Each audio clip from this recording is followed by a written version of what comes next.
Alors, on n'en parle pas souvent, mais là, on va le faire. Les small caps, ce qu'on appelle les valeurs qui capitalisent moins de 1 milliard d'euros en bourse, elles sont à la traîne dans ce rebond boursier que l'on connaît depuis maintenant quasiment 2 mois. Comment l'expliquer? Est-ce que ça peut changer? Bonjour Thibaut Prébet. Bonjour David. Bon, les chiffres sont éloquents quand on regarde, ça c'est vrai. Hein. Quand on voit le CAC 40, on est revenu, on est à -6, -7 depuis le début de l'année. Et le CAC Small, donc fait de toutes les valeurs qui pèsent moins d'1 milliard d'euros en bourse, baisse de quoi 20% quasiment. Oui, Les chiffres sont têtus là, je veux dire. Voilà. CAC Small est super en retard. Et sur 5 ans, on est quasiment à 10% de baisse sur le CAC Small. Là où on est à combien sur le CAC? Sur le CAC, on est en très forte hausse, toujours, mais la différence... Donc les small caps, ça n'a aucun intérêt alors.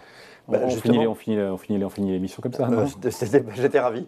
Non, ce qui est intéressant, c'est que les small caps, c'est des résultats qui sont en très forte hausse sur la durée, avec une croissance qui est généralement supérieure aux grands indices, et qu'on a eu cette dévalorisation avec des sociétés qui se payent en moyenne 15 fois les résultats dans la durée, qui était montée en 2018 quasiment à 20 fois. Aujourd'hui, on n'est guère qu'à 10 fois les résultats. Donc c'est une cote qui est un peu en dehors des flux, qui du coup... a une valeur intrinsèque qui est très forte puisqu'elles sont très peu chères et qui sont intéressantes, mais qui, assez traditionnellement, dans les périodes de stress qu'on a connues, sous-performent. Et puis vient le moment où les gens se disent, bon, qu'est-ce qui n'a pas encore monté qu'on peut acheter, quelle qualité, et les gens y retournent. Donc c'est souvent un peu la dernière vague qui vient toucher ces petites valeurs, mais force est de constater que pour l'instant, cette année, elles sont nettement en retard. Ouais. Mais le match, quand on voit le match CAC, Small CAC, il est gagné haut la main, en tout cas sur 5 ans, par le CAC 40. Oui, alors ce qui est intéressant, c'est qu'il y a 2 éléments à voir là-dedans. Le premier, c'est que le CAC est un partenaire difficile, parce que cet indice qui a été longtemps considéré comme sans intérêt, les gérants étaient tous contents de se comparer au CAC, avec des gros poids qui étaient Total, Sanofi, Orange, qui étaient des valeurs pas très attrayantes, qui ne faisaient pas vraiment de croissance, et donc aller chercher des valeurs de croissance et le battre, c'était assez facile. Il se trouve que ce CAC s'est réinventé une nouvelle ère, une sorte de dit glorieuse, ou je ne sais pas, avec cette émergence du luxe, qui a des performances qui sont incroyables, qui sortent des croissances encore cette année, année après année énormes, avec des poids dans l'indice qui sont démesurés. Le luxe, c'est quoi, 30% du CAC 40? Oui, il y a un très gros pack de LVMH, puis ensuite il faut ajouter des plus petits, mais qui restent des très gros poids de l'indice, avec Kering, Hermès, L'Oréal.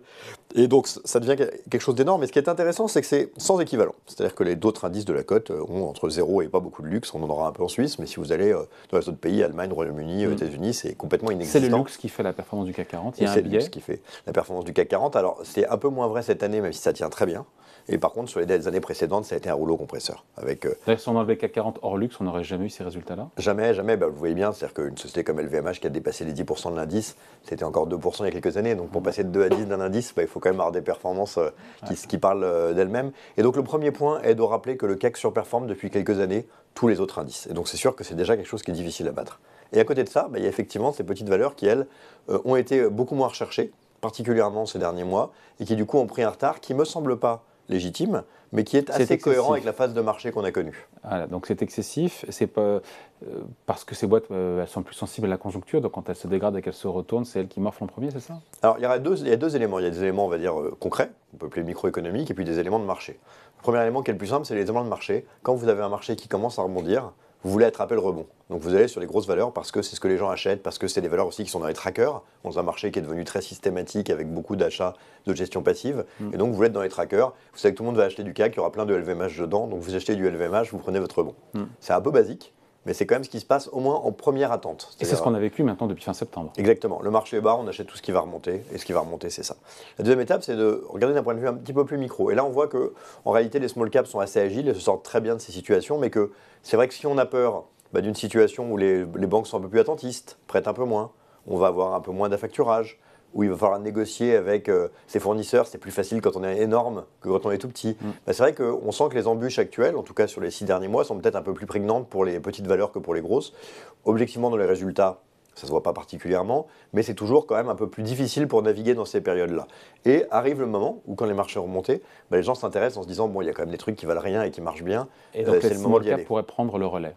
C'est ça. C'est le scénario classique. Et on y est aujourd'hui, ça ne sera pas la revanche des small caps? Oui, après, encore une fois, il y a vraiment que ces petites phases où les small caps ont sous-performé. On est sorti d'une décennie où les small caps avaient des performances, et les mid caps d'ailleurs, qui étaient très au-dessus du marché. Ah oui, tout à fait. Sur 10 ans, sur 15 ans, les small caps battent le CAC 40? Parce que, si vous voulez, on a eu ces phases où le CAC 40 avait une croissance qui était quasi à zéro. C'est-à-dire que les sociétés du CAC 40, entre la grande distribution, les banques, étaient des valeurs qui ne croissaient pas. Et donc, du coup, elles avaient du mal à se valoriser. Alors, elles jouaient sur les dividendes pour offrir un peu de visibilité. Alors que pendant ce temps-là, dans les petites et moyennes valeurs, ces temps de valeurs, souvent du monde numérique, souvent qui sont depuis devenus des large caps, il y a plein de valeurs qui ont très fortement grossi jusqu'à devenir importantes et ont eu effectivement cette phase très intéressante. Aujourd'hui, on est revenu dans une période d'incertitude. dans cette période-là, on aime bien acheter du lourd, quelque chose d'une valeur intrinsèque dont on est très intéressé. On est moins à l'aise à aller chercher des promesses, de l'avenir parce qu'il paraît lointain. Donc c'est un scénario assez classique, mais c'est vrai que la perte de valeur et de la décote depuis le début de l'année semble maintenant franchement très excessive.